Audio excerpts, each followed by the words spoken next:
Oh Barbara, il pleut sans cesse sur Brest, comme il pleuvait avant. Mais ce n'est plus pareil et tout est abîmé. C'est une pluie de deuil terrible et désolée. Ce n'est même plus l'orage de fer, d'acier, de sang. Tout simplement des nuages qui crèvent comme des chiens. Des chiens qui disparaissent au fil de l'eau sur Brest et vont pourrir au loin, très loin de Brest, dont il ne reste rien.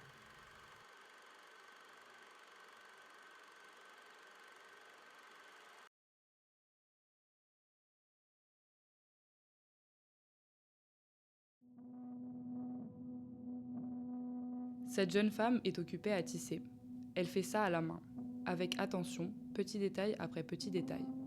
Lorsqu'elle aura terminé, elle obtiendra un tapis semblable à celui sur lequel elle est assise. Cette boue est atroce au chemin détrempé.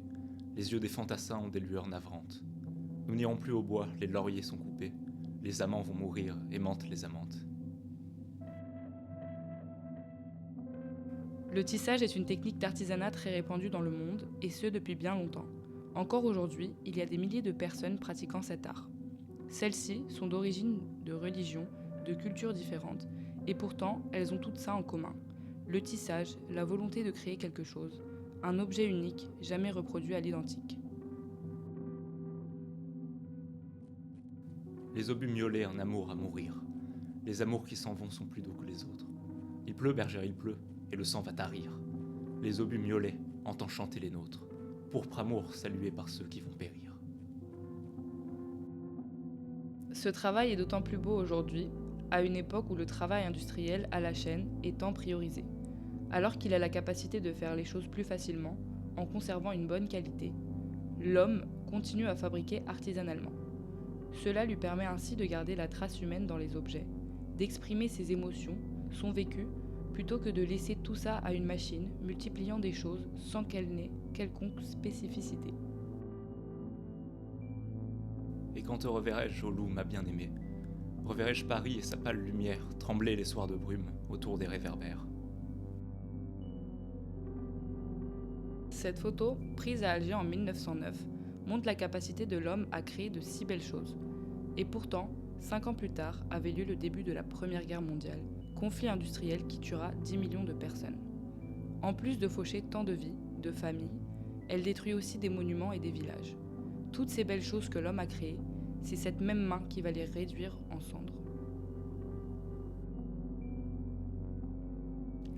Je voudrais mourir un jour que tu m'aimes. Je voudrais être beau pour que tu m'aimes. Je voudrais que la guerre recommençât pour que tu m'aimes. Je voudrais que tu sois un obus boche pour me tuer d'un soudain amour. Est-ce possible d'y croire? Ces mains qui ont minutieusement assemblé des milliers de fils vont désormais mettre à mort. Les artisans ont-ils le pouvoir de tuer? Il faut croire à ces images que rien n'est impossible. Il suffit de tirer à point. Le geste est mécanique, la mémoire sait. La guerre, elle aussi rassemble des personnes de tous horizons ou de tous âges. Les hommes en état de se battre partent au front. Les autres participent à l'effort de guerre avec les femmes. L'énergie qu'il mettait dans l'artisanat, il va la mettre dans la guerre. Mais la guerre, n'est-elle pas un art? C'est le sifflet dont je me sers sur le théâtre de la guerre, pour siffler les boches en vers, en prose et de toute manière.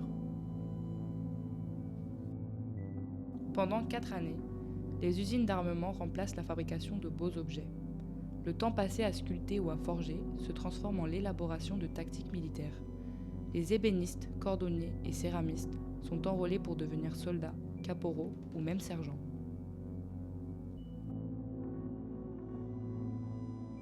Mais voici les gerbes des obus en déroute, qui me voilent mon étoile. Je baisse les yeux vers les ténèbres de ma forêt, et mon intelligence amoureuse devient oiseau.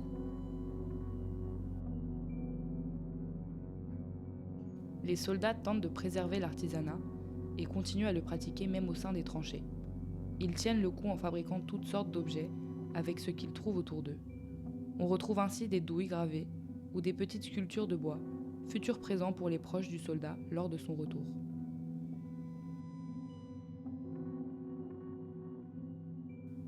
L'air est plein d'un terrible alcool filtré des étoiles mi-closes. Les obus pleurent dans leur vol la mort amoureuse des roses.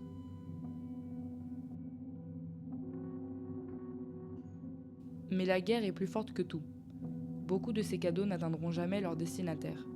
Ils seront détruits, perdus ou retrouvés sur le cadavre du soldat. La guerre détruit tout sur son passage. Les artisans survivants de l'horreur n'auront même pas la chance de retrouver leur atelier. Oh Barbara, quelle connerie la guerre! Qu'es-tu devenu maintenant sous cette pluie de fer, de feu, d'acier, de sang? Et celui qui te serrait dans ses bras, amoureusement, est-il mort, disparu ou bien encore vivant?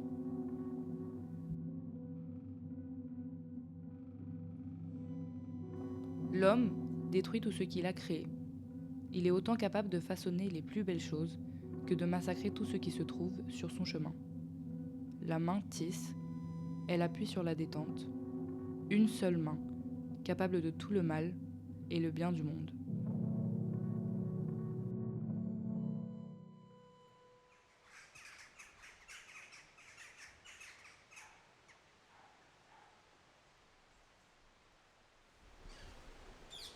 Oh Barbara, il pleut sans cesse sur Brest comme il pleuvait avant.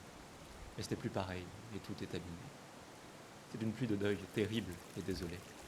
Ce n'est même plus l'orage de fer, d'acier, de sang, tout simplement des nuages qui crèvent comme des chiens qui disparaissent au fil de l'eau sur Brest, et vont pourrir au loin, très loin de Brest, dont il ne reste rien.